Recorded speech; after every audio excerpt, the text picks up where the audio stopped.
And now, we proudly present Invent America from the #1 home improvement radio program in the country, Home Talk USA, with your host, the Cajun contractor, Michael King, and his co-host, the Inventor Lady, Rita Crompton. Yay! Welcome. That's right. This is Home Talk USA, right here on the Home Improvement Broadcasting Network. And this is the Invent America part of our show where we talk to different inventors and entrepreneurs and the products and the technologies of the future. And that's what we do here on this hour. And I'd like to welcome the co-host of the Invent America show, the Inventor Lady herself, Miss Rita Crompton. Hey, Miss Rita, how you doing? I am fine. How are you today? Well, first of all, I want to thank you for sitting in last week. And as I had my family had a medical emergency, you had sit in and all the ratings, and you did a great job with keeping everybody in order. I mean, I tell you, you did a great job. But, it was a pleasure. The only thing I have trouble, I grew up in South Dakota, so we're, more of the Iha than Ahi. And so I don't even try that anymore. We just go right into, thank you, Father of Home Talk USA, for the opportunity, and we are good to go. Let's talk a little bit about Invent America, and then we're going to get ready to have our guest on. I think it's going to be Miss Andrea Vaughan with Pet Traveler, right? It's going to be our guest. Yes. Yeah. I think she's out there waiting for it right now. But before we get to her, Rita, I want to talk about marketing and the call to action. How important that is. Well, so there's so much material out there that if we don't tell our listeners, whether they're another inventor, join us at the Inventors Roundtable, fill out the form to be on the radio. It's something to do. All right. So you've got a piece of information out there. It's like, all right, for you, go and find the product that you like. We had on last week when we were talking about the marketing, we had some great products on. As consumers, the best way for you to help an American-based inventor is to go buy their product. If you're an inventor out there, the best way to help yourself is to plug into what we're talking about so that you don't make any costly errors. And so, one of the things that we've run into the last couple of months is repeated where, well, I had to change my patent. Well, I had to change my prototype. And so when we talked about that, it's like changes are just part of the American way. You change a tire whenever you need to. Well, sometimes you got to change what you're shooting for. Well, new and approved. Everything is new and approved. Same product, but new and improved. You know what I mean? Yep, absolutely. So that's what we enjoy doing here is, we do Invent America because America invents. We always have, from the time we came in the ships over, man, if you couldn't fix it, you drown. So, we learned how to invent stuff and now we learn how to market it. Well, I'm going to get off track here for a second. You made a good point because I was watching a Fox segment on Fox talking about the Fortune 500 companies, the big boys. And what I failed to realize that 494 of the Fortune 500 companies are here in the U.S. Did you know that? Yeah. Not 100, not 200, 494. There was only one in Italy. There was one in, I think, France, and a couple other ones. But I get back to your point, and I didn't realize that. We invent. Yeah. We originate. We don't copy. We don't counterfeit. And what really gets me is that the rest of the world is sitting back, waiting for our geniuses to invent something so they can steal it. And we talked about that, proprietary copyrights, and we're always going to get into that because that's like your pet peeve. Like, hold up, stop here, stop it. Let's protect you. Yeah, and I know I'm getting off track here, but really, when we look about, America is always, one of the things we're concerned about is like, I don't want to get too much out there because somebody will copy it. And like Don Skaggs told us from Kentucky, it's like, the biggest compliment was when somebody copied it. I made sure mine was better made. Yeah. And that it was always going to be the best one out there. And then I moved on to my next idea. And so that's what we do. By the time the rest of the world is ready to pick it up and run with it, are prolific inventors in this country, they're moving on. They're always improving it. And that's one of the things why we're talking about today. It's like, you're always improving it. You're always making it better. So, somebody else grabs the old one and copies it, but you've already moved on. You're in another generation of intellectual property and prototypes. And that's, in the marketplace, that's a big deal. You look down an aisle, you see 15 different flashlights, and some of them are the old school and some of them are new schools. And holy cow, they're really new and cool. So let's talking about the topic again, marketing and call to action, because this is so important. You did everything you're supposed to do. You drew it up, you did your prototype, you got it copyrighted, you're ready to go. You got a manufacturer that's going to manufacture it.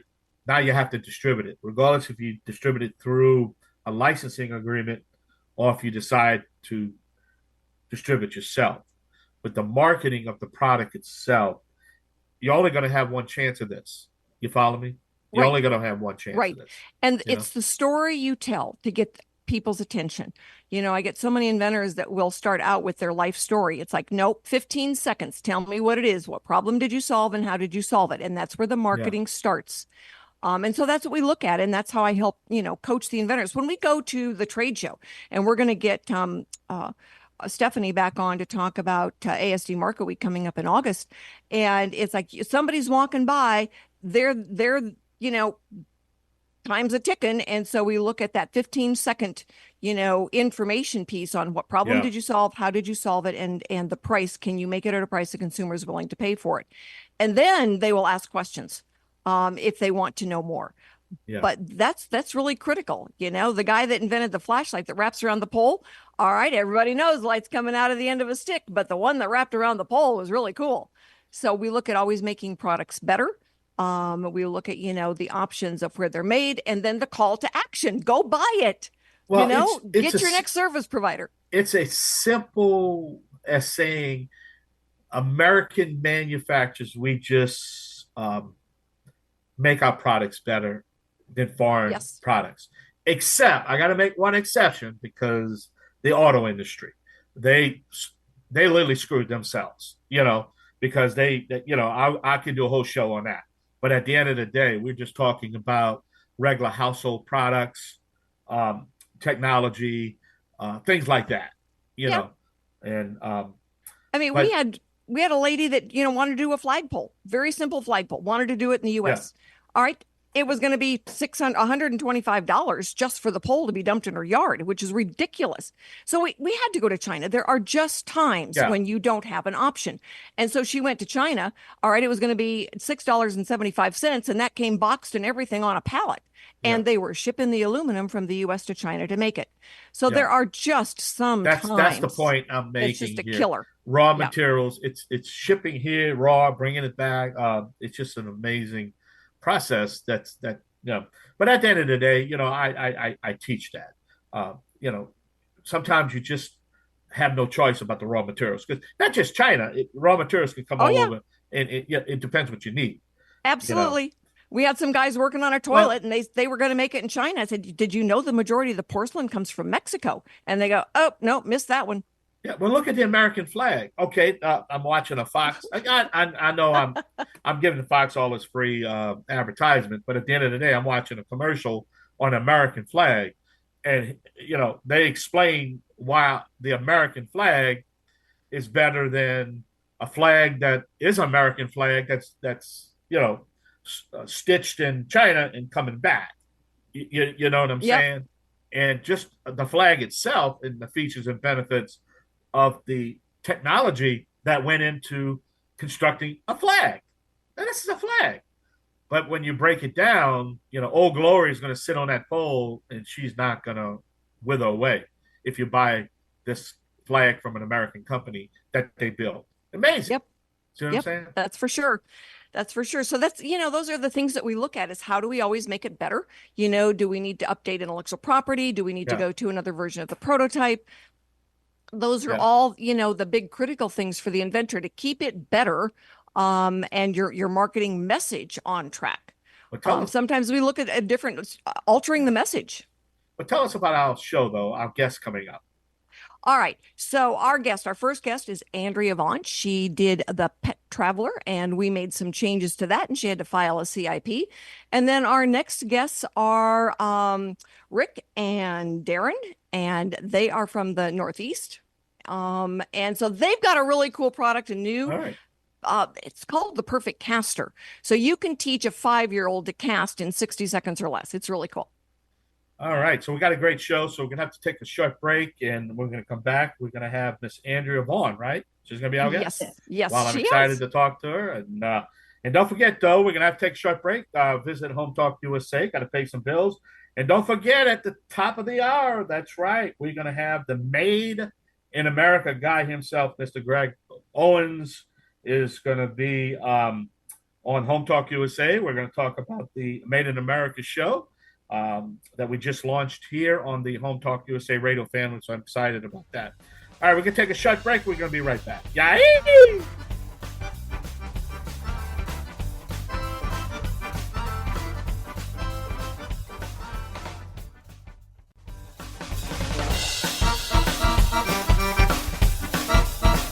Yay! Welcome back to Home Talk USA. This is the Invent America show, and along with my sidekick, the Inventor Lady herself, Miss Rita Crompton. I want to welcome all of you. Don't forget to visit our website, again, at HomeTalkUSA.com, and it's going to gear you to the Invent America show, the Made in America show. It's going to guide you in all these areas. But we do invite you to check out our television show at HomeTalkTV.com.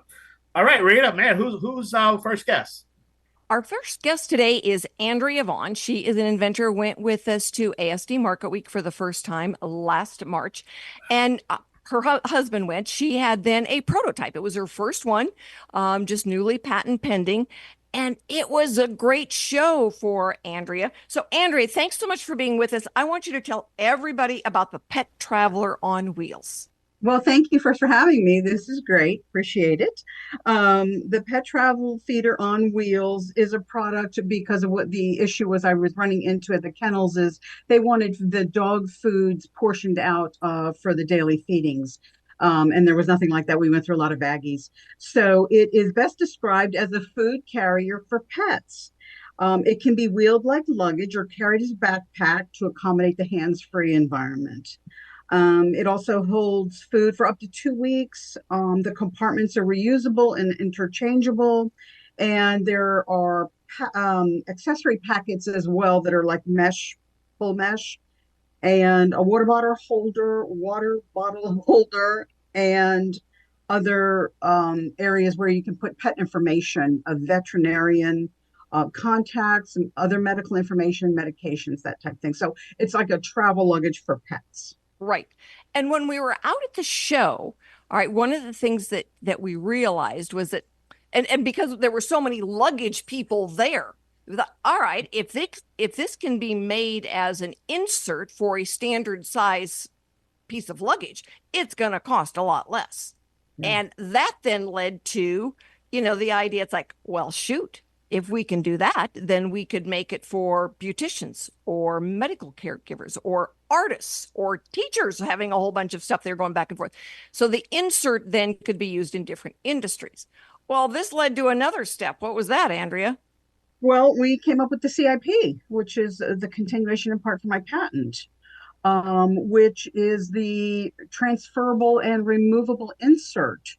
And probably a little bit lighter weight. If you didn't want the whole luggage piece, it could go, again, across industries, and customizable, which is the best part. So, I mean, we're really excited about that. And it literally went from, focusing on one thing to all the feedback at the show so that we could say, whoa, let's broaden this. And so for a lot of inventors, the idea is that as you're going through these steps and you're saying, oh, we could use it here, we could use it, in this situation, because a good patent isn't industry specific. And I think a lot of inventors don't realize that when they're starting out. So they don't necessarily take a look at, oh, this could be used here. One of the craziest overlaps that we see is surgical tools and car engine repair. Who would have thought? But there's so many times that we go back and when we're looking at a product and say, you can't do this. You're infringing on a guy who's doing heart surgery down, at the local hospital, and they don't even realize it. But that is one of the things that we always look at, not only for, to stop an inventor because of an infringement issue, but to encourage an inventor to broaden their scope. The idea then is, which comes first, the chicken or the egg? Is it the changing the patent or changing the prototype? Which was it for you? For me, it was actually the prototype. I mean, we had ideas about it at first, but then once we actually built the prototype and saw it, I thought, wow, this is good in itself. Let's see how we can move this into other areas, and that's what came out of it. So I think it's so cool the way you've gone through the process, and now you can't talk about it, but you've got another product that you're starting to do some research on. Right. And we've had the chance to talk about that and to look at, at one point we kind of broaden the options when we're looking at it. And then on another one, we kind of narrow the options when we're looking at it. And that's a lot of the research that we talked about even the last time. Now, I know that you were at the meeting that we had, the Inventors Roundtable meeting last week. And so we're going to throw a shout out to Michael Smith and ADP. As you're going through and doing this research, that's an R&D tax credit. I mean, that's huge. I haven't talked to a single inventor in the last 3 months from the time we met them at ASD Market Week until they were at the IRT meeting that actually knew about this R&D tax credit.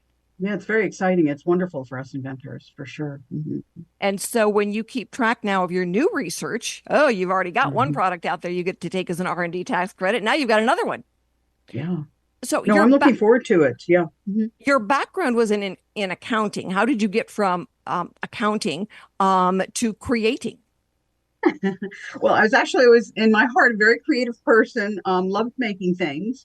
And, really it's sort of such different areas to go to, but I did accounting work for so long, and I realized all the costs associated with everything. And so I realized I better stick with one career now. And now going into retirement, of course, I'm looking at going back to my love of inventing and coming up with ways to solve problems as we confront them. And sometimes it just flows pretty easily that way. So we'll see. Hopefully the next few months will pan out for introducing a couple new ideas. Well, and that's wonderful. You are a classic American inventor. Because you've gathered information, you've experienced things, you've taken, for this product, the Pet Traveler on Wheels, you've taken your pets to different doggy daycares. And we had a lady years ago, both of my dogs still use this product called the Tag-A-Beaner. And it was it was a pet tag holder. And we found out because every industry has its barriers to entry, is what we call them. And that it was just one of those things that, none of the pet stores were going to take this new product. We went to the doggy daycare centers because that is where pets constantly are losing their tags. So when they go in and say, oh, my dog lost their tags, and they open up a box that's got, 1,000 tags on it, it's like, good luck. And you might want to buy one of these pet tag holders. And my dogs have not lost a single set of tags in years because they always had the pet tag holder. So learning those things is really important. And being able to then adapt your ideas to what the market shares and learning the barriers to entry for different industries. So I think going through where you've adjusted, now we're going through suitcase industry as opposed to the pet industry, we'll have a much better chance at being able to get this product licensed. So I think it's created because they can use it for so many different things. So in the last minute. And it's customizable. That's right. That's right. It's so customizable. Last few seconds, what advice do you have for the inventors out there? Wow, just pursue it. I mean, research it, do as much as you can on your own to research, and then really get a good patent attorney to work with. Hopefully with you, Rita, too, because you've brought so much insight into what we do that we just don't know about when you're jumping into something new like this. So, follow your dreams and do the research. And thank you so much. Yeah. My pleasure. Thanks so much for being with us. We are going to be taking a break and stay with Invent America because we've got another inventor coming up. And we want to be able to talk to them about their perfect caster. But right now we want to thank our sponsors. We have got Noah McNeely, our industry expert, coming on. So you'll get to visit with him literally on the radio. And then we want to thank Kicker Design, because they're one of our other manufacturers. So everybody stay with us. We'll be right back. Hi, everybody. Thank you so much for being with us this afternoon on our next segment of Invent America, because America invents in every single industry that's out there. And this one is a really fun one because it's about fishing. And I have got with me Rick Franklin and Darin Scott with R&D Outdoors LLC. And I'm going to let them give you their website because it's got a lot of letters in it. And these gentlemen have been working on their research and development for a while. And so, gentlemen, thanks so much for being with us this afternoon. And tell us about the perfect caster. All right, my name is Rick Franklin, and this is Darin Scott. And Hello. together we own R&D Outdoors.LLC. And our webpage is rdo.llc. That's our webpage address. About 3.5 years ago, Darin and I got together. We've been lifelong friends since kindergarten, and I had an idea for a fishing reel. And in fishing, the problem with when people don't fish or can't fish or don't like fishing, part of it is the eye-hand coordination, learning how to cast. That's the most difficult learning curve in casting, both for the person trying to teach the person to cast and for the person trying to learn to cast, especially when they're adult and a kid, and it can be very frustrating and lead to people just dropping the pole and saying, I'm done, I'm not dealing with this. So we came up with a fishing reel that when you press the button, the line doesn't come out. It stays right there. And when you bring your arm back, it gives you a signal, says you're back far enough. And when you go forward, it gives you a signal. It releases the line. It casts the same way every time. Rita had said something earlier about I can teach a kid to fish in 60 seconds. I always say 10 minutes. Oh, okay. Give me a little bit of time. That's real quick. But what we have found in the evolution of our journey here over the last 3.5 years is we have gone through many, many, many different design alterations of this, from the size of what we had, size meaning because we have a computer chip in there, an IMU, we have an actuator that moves back and forth, and battery, a battery, big one. Yeah, a very big one, and then we got littler and littler. And as we went through this process, we had to be cognitive of what technology was already doing, and because some things that we were doing or we could not do when we first did this, we can do now because the technology's there, the size, reduction is there, the capacity to do is there. So if you're asking, what for an inventor, you have got to remain as fluid as possible. I've had this idea in my head going on 13 years now. And, you can see where somebody say, this is my baby. I did it. I know. One of the best things that Darin and I did, we took our prototypes to bait shops and fish shops. We live right near Lake Erie. And one of the things we kept hearing was, the model that we used, the base was, an adult size reel. And they're like, if you could put that in a little reel that, because that's kind of big for a little kid. And it was like, oh boy, we did that because it fit our hands, and it was, we're old, we can't see, so we're working on that. But the market says to capture those participants at an earlier and earlier age and get them to be able to do it, they're going to have something that they can handle size wise, sure, weight wise. So our thought process on how the mechanism set up. Yeah, like I was saying earlier, we have multiple computer chips and things in this reel, and we've got down to one.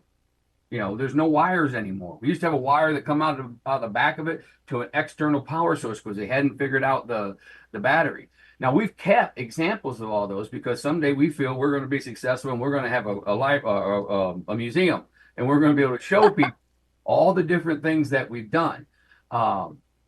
That is not the first time that I've heard that from an inventor when I say, how many prototypes do you have? And the wife jumps in and says, we have got a garage full or a museum full of prototypes. And one of our favorite guests, George Peters out of the Boston area, says exactly that. He's got a museum of the pizza kettle. and Kettle Pizza that, because of all the prototypes they went through. But you've got to be fluid like that. You've got to learn as technology changes and how you can adapt it, what your market needs then. And like you said, it's, old guys with the big hands, or, little kids that need a smaller, lighter weight product. So knowing your audience, I mean, that's one of the questions that we always get is, what's your target audience? Well, for you guys, it's basically anybody that's walking or sitting in a wheelchair. Yeah. One of the other things, a good example, what we're talking about here was once we understood the market was asking us for our equipment to be placed into a smaller reel for a smaller child, then it hit on us again. And it seems kind of like, wow, you didn't think of that, Rick?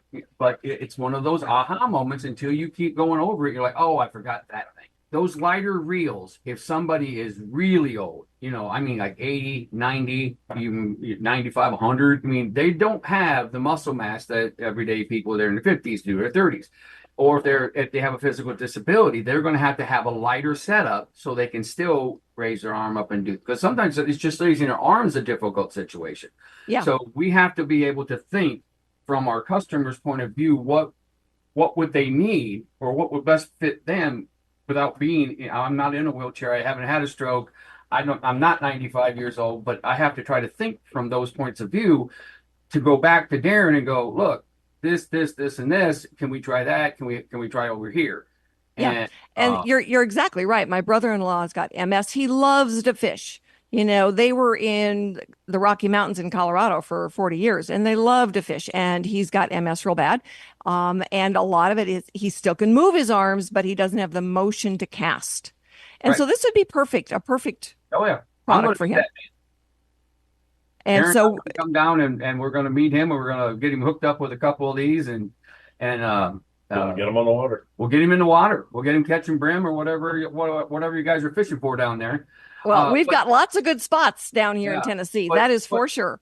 Yeah. But the inventing process, when you what have we learned, or what can we tell somebody who's just starting the inventing process? It is, keep your mouth closed and keep your ears open. And like the First Lady said, find yourself a really good patent attorney. Find yourself somebody like you, Rita, that we can bounce ideas off. There are so many aspects of trying to put a product from an idea to prototype to patented to on the store shelves. And I am not a marketing expert. I'm not a distribution expert. I am not, I can name it. You just keep going and going. I'm not. I'm just an idea guy. He's just an engineer. And we're together muddling our way through this. And when we find people like our patent attorney and you and other people, you have to have those allies. You have to reach your hands out. You got to talk to people. You got to ask for help. You got to ask questions, and you got to be curious, and you got to be receptive to the answer, because the answer may not be what you want to hear. Oh, that's for sure. What you're expecting is not always what you get back, but you need to then be open to the reality. And that's what we look at is, the real part of inventing and what's acceptable. I get so many people say, oh, this has never been done before. And it's like, we found 5 of them. Yes, it has been done before. Now, it didn't go to market. Why not? And sometimes the answer that comes back is not the one they really want to hear. It doesn't work. There is no way that the consumer is going to pay that much money for it. And so, consumer is still God when it comes to pricing and how much they're willing to pay for it. Oh, Yep. Everybody that we talk to, how much is this going to cost? How much added? First question, always. First time. Talk to any manufacturer. How much does this stuff cost? What's the additional cost to my product if you're going to put it on my reel? So we have to constantly be searching and looking to make it smaller, cheaper, faster, and more durable. Yep, absolutely. So all of you inventors out there, if you've got an idea and you don't know what your next step is, get in touch, because we have got multiple resources. We have good vetted service providers, and we can point you in the right direction. We can give you a ballpark on how much it should cost. Sometimes a more expensive attorney means they're just driving a nicer car. It doesn't necessarily mean they're doing a better job. There are some boundaries in there. So We want to make sure that you've got good service providers. We want to make sure that you are getting the camaraderie. And so join us at the Inventor Roundtables. I know that Rick and Darin were at the last one. Andrea was at the last IRT meeting. Now you get to ask questions. It's kind of like the call-in version of the show. And our next guest is Noah McNeely. He is with Product QuickStart. So we're going to be right back, folks. And now we are going to talk to our industry expert about why these prototypes shift and adjust during the manufacturing process. So stick with us, everyone. We are going to go out and pay a couple of bills, and then we're going to come back and let Noah tell us kind of a reality check. Thanks, everybody.